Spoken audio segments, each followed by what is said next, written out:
Althea Gibson, The Story of the Tennis Fleet-of-Foot Girl, written by Megan Reid, illustrated by Laura Freeman, Balzer and Bray, an imprint of HarperCollins Publishers. The championships at Wimbledon, England, were where the most famous tennis athletes in the world competed to be the best. Sharp white collars, sharp white pleats, sharp white lines. But in 1940s Harlem, the quickest, tallest, most fearless athlete was Althea Gibson. At 13, Althea didn't know about Wimbledon, and she didn't care. When summer came and school let out, the only thing on her mind was this: the play streets up on 143rd. For 2 months, the neighborhood streets were barricaded off and kids ruled the hot asphalt. Althea! Everywhere she went, they called the fleet-of-foot girl to play. Althea played all right. Stickball with the boys, basketball with the girls, paddle tennis with anyone and everyone who would hit with her. She reigned supreme. If she put her mind to it, Althea was always the best at everything except sitting still. When summer was over and traffic returned to Harlem's busy streets, she still needed to move. Althea heard about a place 6 blocks up where black folks could play tennis, the Cosmopolitan Tennis Club. She walked in like she already belonged, grabbed a ball and a racket, and started to swing. "Who is she?" the grown-ups at the club asked. She could sprint and turn and leap like a natural. "I'm Althea Gibson," she announced, smiling widely. "You should play with me." She found her new play streets on the club's courts. She loved the way the balls cracked against her racket's taut strings.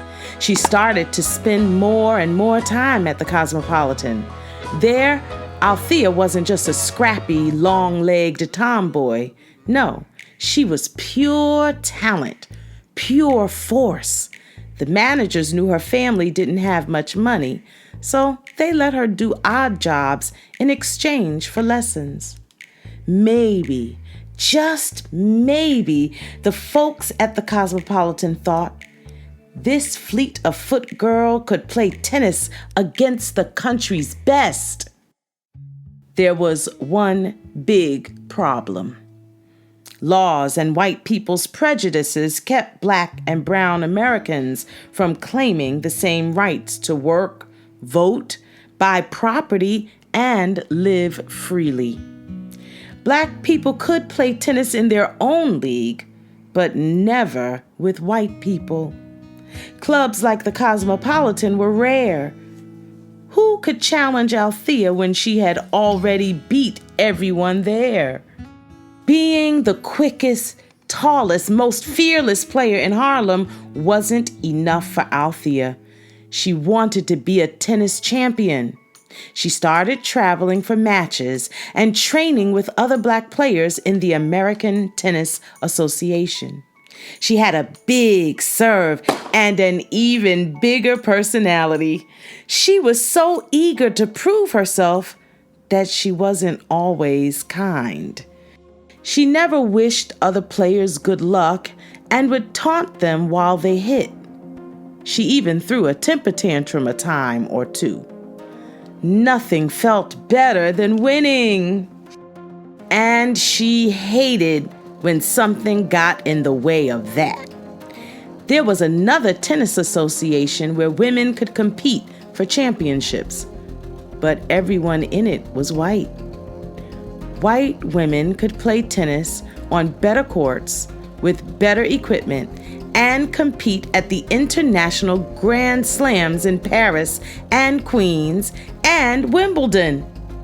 To be the best in the world, Althea would have to leave the all-black leagues and play the strongest champions, no matter what nationality or race they were.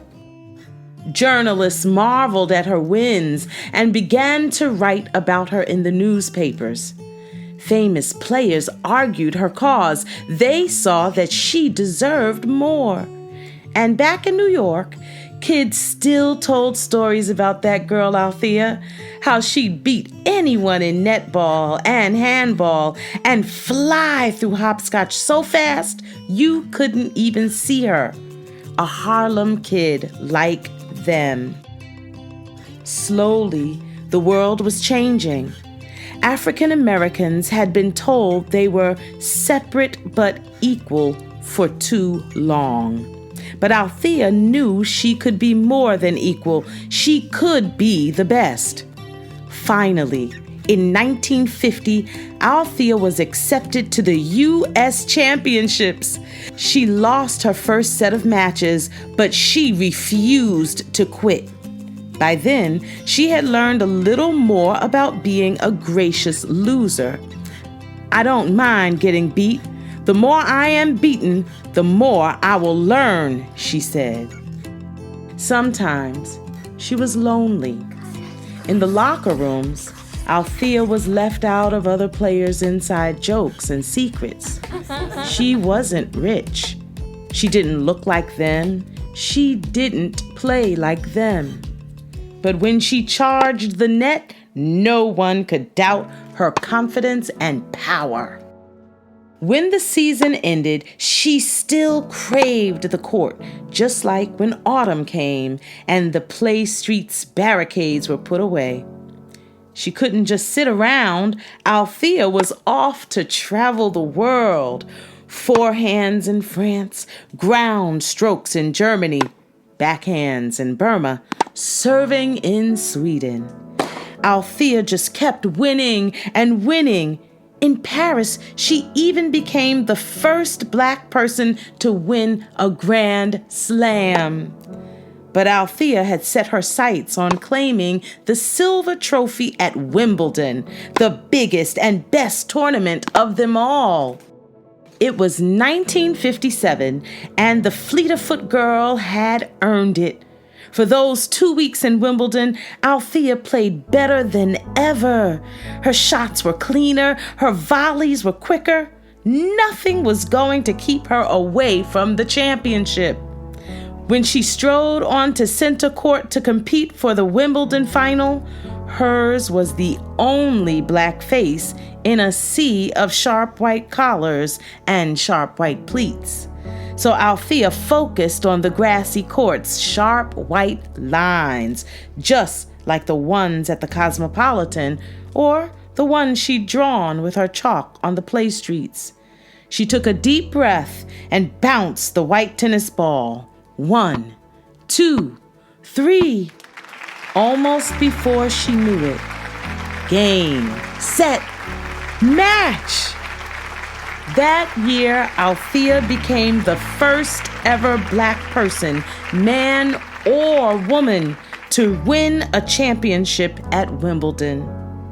And then, in 1958, she did it again. The Queen handed Althea her prize. She danced and sang with joy at the Wimbledon Champions Ball. But best of all, back in New York that summer, they threw her a ticker tape parade. "Althea! Althea!" They cheered loudly for the quickest, tallest, most fearless girl Harlem had ever seen.